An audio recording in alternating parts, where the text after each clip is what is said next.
The other top 15 showdown, also in the state of Oklahoma. Wonder if you could make it to both of these games in the same day. That'd be awesome. Tennessee at Oklahoma. Josh Heupel's return to Oklahoma. He obviously helped win a national title there. He was also famously fired by Oklahoma. Kind of got him on this path that led him to UCF and now to Tennessee and this resurgence in his coaching career. This is Oklahoma's first SEC game since joining the conference, but they have looked pretty, I think, underwhelming offensively is the way I would say it, with a Tennessee team that has looked really overwhelming offensively and defensively. They go into Norman and they are favored by 7 points in this one.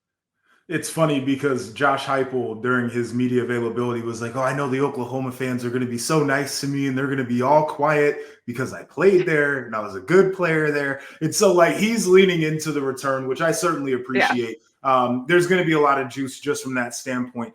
I think this game goes one of two ways. Number one, it is a blowout in favor of Tennessee. And you mentioned it.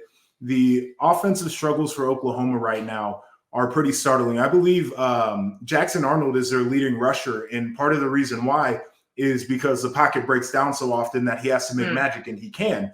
But they have an issue on the offensive line. They haven't been able to get the production from the running back room. So this could be a situation where Tennessee, again, with an improved defense, could create some stops. Their offense gets on the field, even though Brent Venables does a great job with defense. We know who Josh Heupel is. They could win that matchup. The other way that this could go is this is an ugly game that slogs into the fourth quarter that gives Oklahoma a chance to win. But in either scenario, I don't think that they win this football game. I genuinely think that Tennessee is the better team in the better spot right now.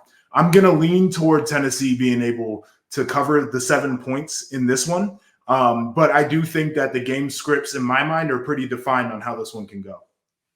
Yeah, I agree. And Oklahoma has had some, again, even though they've been underwhelming offensively, they've been in tight games and they're comfortable in them and they're able to win them, like against Tulane and against Houston.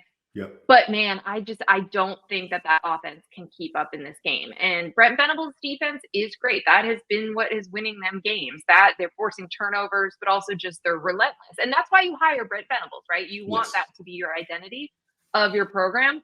But in the SEC, especially this year with the quarterbacks we've been talking about, you're going to have to be able to put up points. You're going to have to be able to hang if the game becomes a little bit of a shootout. And I just don't trust Jackson Arnold to do that. He's only 484 passing yards on the season. It's like 89th in the country. It's just not nearly as explosive and prolific as these other quarterbacks in the game. And Tennessee's defense is underrated. We saw them just completely shut down NC State a few weeks ago.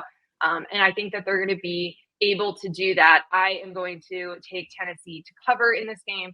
But certainly to win outright, regardless of how this game goes. I think it's going to be a moment for the Vols to say, like, hey, take us seriously as a title contender, like SEC title and national title. I'm with you. And yeah, I think in a hostile environment, all of those things are going to check all of those boxes.